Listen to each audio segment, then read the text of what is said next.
మావిగన్ మచిలీపట్నం, విజయవాడ, గుంటూరులో మొత్తం ఉన్న ఇండస్ట్రీస్ ఏంటో కూడా ఒకసారి చూద్దాం. ముందుగా మచిలీపట్నంలో తీసుకుంటే ఆక్వా అండ్ ఫిషరీస్, రొయ్యల processing unit, fishing harbour, ice factories, aqua feed plants లాంటివి ఉన్నాయి. అలాగే దేశంలోనే అతిపెద్ద ఉప్పు ఉత్పత్తి కేంద్రాల్లో ఒకటి 200+ ఉప్పు మడులు మచిలీపట్నంలో ఉన్న విషయం కూడా మనం చెప్పుకోవాలి.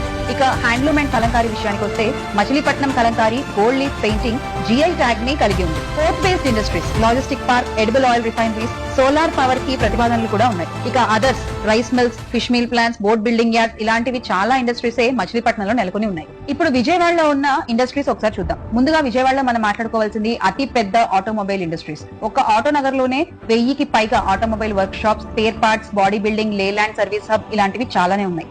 ఇక ఆగ్రో ప్రాసెసింగ్ విషయానికి వస్తే రైస్ మిల్లులు ఉన్నాయి, పప్పు మిల్లులు, కోల్డ్ స్టోరేజ్లు, మల్లవల్లిలో ఉన్న ఫుడ్ పార్క్ గురించి ముఖ్యంగా మాట్లాడుకోవాలి. ఇక power and engineering, VTPS Vijayawada thermal power station, ఇది ఒక కోల్ బేస్డ్ పవర్ ప్లాంట్. విజయవాడలోని ఇబ్రహీంపట్నంలో ఇది నెలకొని ఉంది. ఇది AP జెన్కో ద్వారా ఆపరేట్ చేయబడిన ఒక క్రూషియల్ ఎనర్జీ సోర్స్. మొత్తం సిమెంట్ అండ్ బిల్డింగ్ మెటీరియల్ కి సంబంధించి ready mix, concrete pipes, ceramic tiles industries కూడా విజయవాడలో ఉన్నాయి. IT అండ్ సర్వీసెస్ విషయానికి వస్తే Medha tower, IT park, HCL, Wipro, tech Mahindra లాంటి కంపెనీలు కూడా విజయవాడలో ఉన్న సంగతి మనం చెప్పుకోవాలి. Printing and publishing, Vijayawada Telugu ప్రచురణలకు ఒక hub. News paper printing units ఇక్కడ చాలానే మనకు కనిపిస్తాయి.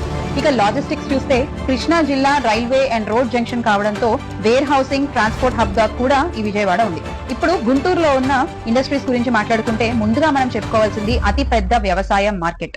ఈ వ్యవసాయ మార్కెట్ లో ఆసియాలోనే అతిపెద్ద మిర్చి యార్డ్ కూడా ఇంక్లూడ్ అయ్యింది. అలాగే పత్తి యార్డ్, పసుపు యార్డ్ కూడా ఉన్నాయి. ఇక టెక్స్టైల్ అండ్ స్పిన్నింగ్ విషయానికి వస్తే కాటన్ స్పిన్నింగ్ మిల్స్ 20కి పైగా గుంటూరులో ఉన్నాయి. గార్మెంట్ యూనిట్స్, ఫ్యూజరీకి సంబంధించి కూడా గుంటూరులో మనకి ఇండస్ట్రీస్ కనిపిస్తాయి. ఇక తర్వాత మనం చెప్పుకోవాల్సింది అతిపెద్ద పంట అయినటువంటి పొగాకు. టొబాకోకి సంబంధించి ఇక్కడ ITC, GPI, tobacco processing unit ఎగుమతి కూడా జరుగుతూ ఉంటుంది. అలాగే టొబాకో బోర్డ్ కి హెడ్ క్వార్టర్స్ గా కూడా ఈ గుంటూరు ఉంది. ఫుడ్ ప్రాసెసింగ్ యూనిట్స్ వస్తే కారం, మసాలాలు, oil mill, lemon grass oil, ఇలాంటి ఫుడ్ ప్రాసెసింగ్ యూనిట్స్ మనకి చాలా గుంటూరులో కనిపిస్తాయి. ఫార్మా అండ్ కెమికల్ కి సంబంధించిన ఇండస్ట్రీస్ గురించి మాట్లాడుకోవాల్సి వస్తే గుంటూరులో మెడ్టెక్ జోన్ మంగళగిరికి దగ్గర.